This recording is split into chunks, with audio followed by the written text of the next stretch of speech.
As major cities across Nigeria have been ravaged by widespread flooding following heavy rainfall, resulting in significant displacement and loss of life. As of September the 20th, 2025, the National Emergency Management Agency reported 232 fatalities with 121,224 displaced persons. Some of the most impacted states include Lagos, Adamawa, Akwa Ibom, Kogi. Reports say 5 communities were submerged in Ibaji Local Government Area, with 42 IDP camps opened to manage displacement. Many parts of Lagos State were also heavily impacted by flooding on Wednesday, where streets were submerged, movements disrupted, and commuters stranded.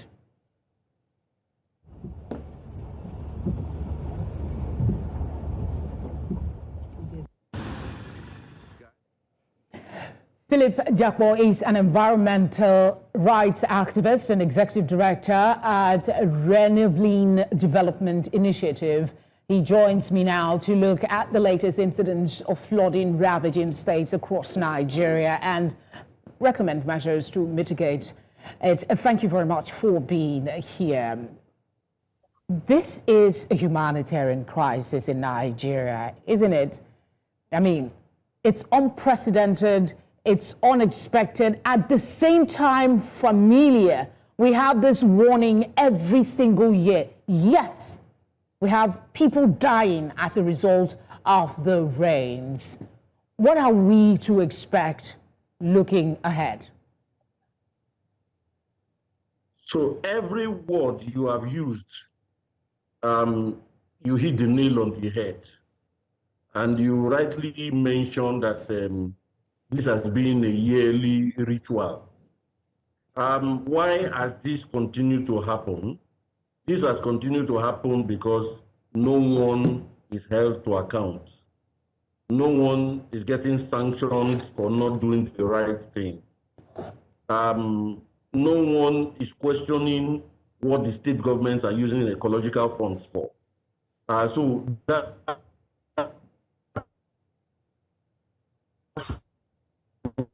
why we continue to have this year in, year out. And it has been, when we had the Qatar affected 21 states of the Federation. You mentioned Ibaji. Ibaji is in Kogi State. Now, Kogi State, even in 2012, was the epicenter of the flooding. And here we are again discussing the same issue. Now, the fortunate thing here is that NEMA and the Nigeria Hydrological Service agencies have continued to improve, because every year they give this notice to get the states to act. These warnings are not just talk shop. The warnings are expected to ginger the states to action. But unfortunately, it seems we have very disaster capitalists who believe when these floods happen and they have to respond in terms of taking care of people who are displaced, they will make money or their other benefits from this action. So I'm sorry, a thought just came to my head and I need you to speak to that. And this warning that we have, should it just be warning, considering that despite these warnings, things still happen, people still get displaced? Is it better to have warnings and plans as to how we can mitigate some of these fallout, unavoidable cases where people become IDPs in their own communities? You see, what is happening is completely avoidable because the states can actually manage what is happening. So we don't need the floods to begin before state governments tell you that they've set up emergency centers for displaced persons.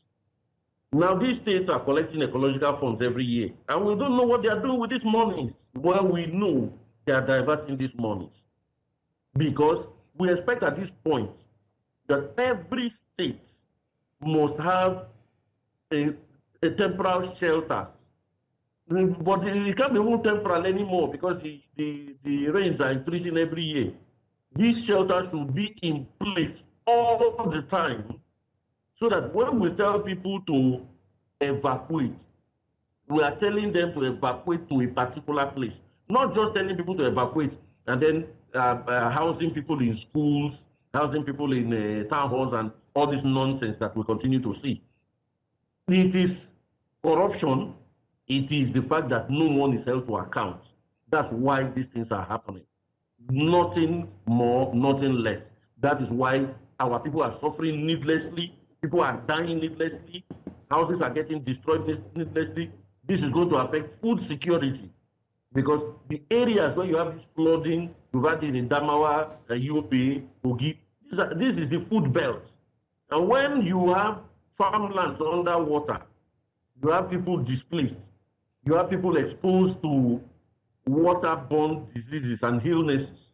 Because even when these waters recede, don't forget, the flood waters have affected wells and other sources of water. So what people are going to be consuming is going to be poison, things that will be killing people gradually.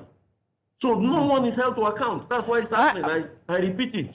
These state governments are collecting monies. What they are doing with these monies, we don't know. Okay, let's pretend that, for instance, that the government is not doing what they should with those funds. If you were to be in charge, what would be some priorities you think that as a nation we should be pursuing for long-term mitigating efforts to reduce the impact of the continuing climate change? Well, I think what we should be doing is actually adaptation, not even mitigation. Mitigation is for things that we don't prepare for. But the fact that you have NIMET 1 in every year, it means we know this is going to happen. So we should put in place so we should put some things in place. So one of the things I've mentioned and continue to mention is that the shelters that we're talking about should be more permanent structures. When we had the COVID-19 pandemic, these structures came up suddenly. Okay, a bit of a network challenge. The network impacts everything. The weather rather impacts everything, including communication tonight. Philip, if you can hear me, thank you very much for speaking with us, even though I would have loved to explore your thoughts further as to our personal responsibilities in helping government manage this situation.